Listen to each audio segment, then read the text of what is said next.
कमजोर सी रस्सी बार बार कुएं के पहिए पर घिसती रहती है और वहां पर जो पत्थर रखा होता है उस पर रस्सी के आने जाने से निशान पड़ जाता है।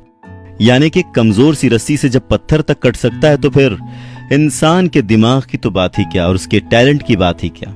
बस जरूरत है अपनी प्रैक्टिस को, अपने लक्ष्य को अपनी आदत बनाने की और वही अभ्यास रोज करने की। पर हमारी रूटीन लाइफ में हम इस पर बिलीव नहीं करते, हमें भरोसा नहीं होता कि ऐसा हो भी पाएगा। इसी बात को प्रूव करते हुए चार्ल्स एक बहुत ही अच्छा सा एग्जाम्पल देते हैं, एक छोटी सी कहानी सुनाते हैं एक बुजुर्ग आदमी के बारे में जिन्हें दिमागी बुखार हो गया था, यानी ब्रेन फीवर हो गया था, और जिसकी वजह से उनके जो ब्रेन में चीजें बदलने लग गई थी और वो बहुत सारी चीजें भूलने लग गए थे।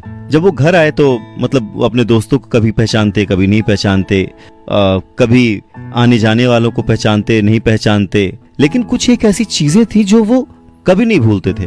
उन्हीं में से एक चीज थी कि एक दिन वो बुजुर्ग बैठे थे और अचानक से उठे, किचन में गए, अपने लिए एक पोच बनाया और लेके आ गए और रेडियो ऑन किया और बैठ के रेडियो सुनते हुए पूरा एग खत्म कर दिया। आधे एक घंटे बाद उन्होंने सेम चीज फिर की, किचन में गए, अंडे उठाए, बनाया, पकाया, लेके आए, रेडियो के पास बैठे, सुना, खाया, और एक बार नहीं कई बार उन्होंने ये चीज रिपीट की। जब उन्होंने कई बार ये चीज की 5, 6, 7, 8 बार कर डाली तो उनकी जो वाइफ थी वो परेशान हो गई, ये क्या हो रहा है, एक ही चीज को ये बार बार रिपीट किए जा रहे हैं। तो वो घबरा गई और वो तुरंत अपने पति को लेकर डॉक्टर के पास पहुंची। जब वो लेडी वहां पर पहुंची तो एक साइंटिस्ट भी उस कमरे में आए जो कि ब्रेन पर रिसर्च कर रहे थे, जिनका नाम था लैरी स्क्वायर। वो एक प्रोफेसर थे और पिछले कई सालों से मेमोरी के ऊपर रिसर्च कर रहे थे कि किस तरह से जो ब्रेन के अंदर चीजें होती हैं वो काम करती हैं। तो इन सारी बातों पर उनका रिसर्च चल रहा था और उनसे ये बात शेयर की गई। और उनकी ये बात सुनकर सिर्फ लैरी स्क्वायर ही नहीं बल्कि उस वक्त के जितने भी साइंटिस्ट, डॉक्टर्स थे जो कि ब्रेन से रिलेटेड रिसर्चेस कर रहे थे, काम कर रहे थे, वो सब बहुत ही ज्यादा सरप्राइज थे। क्यों? क्योंकि ये पहली बार था जब उन्हें ये देखने को मिला कि एक इंसान जिसे अपना नाम तक याद नहीं है, जो अपने फ्रेंड्स भूल गया है, जो आने जाने वालों को नहीं पहचानता और ऐसी बहुत सारी बातें वो भूल गया है, लेकिन उसे अपनी रोजमर्रा की चीजें याद हैं। उसे ये याद है कि किचन में अंडे कहाँ रखे होते हैं, उसे ये याद है कि वो उसका रूटीन है, सुबह उठकर वो रोज ब्रेकफास्ट में अंडे खाता था और रेडियो सुनता था। और इस चीज से लैरी स्क्वायर और दूसरे शोधकर्ताओं को भी बहुत सारी बातें समझने को मिली।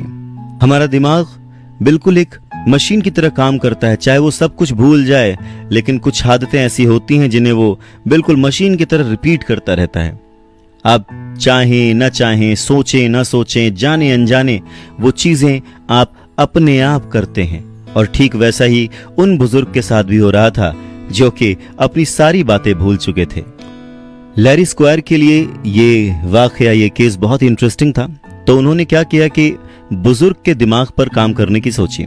उन्होंने चेक किया और ठीक उसी स्थिति से गुजरते एक और पेशेंट का चेकअप उन्होंने किया। उन्होंने ब्रेन स्कैन किया तो उन्होंने पाया कि दोनों के दिमाग के बीच में एक छोटा सा, छोटी बॉल या कहें कि अखरोट जैसा कुछ दिखा, जहां पर वो जो बुजुर्ग थे वो अपनी चीजें भूलते जा रहे थे, बहुत शांत हो गए थे, कुछ बोलते नहीं थे, चीजों को पहचानते नहीं थे। वहीं जो नया पेशेंट था उसके दिमाग में उतना ही बड़ा ट्यूमर था कह सकते हैं, पर वो सब कुछ जानता था, उसे सब कुछ याद था।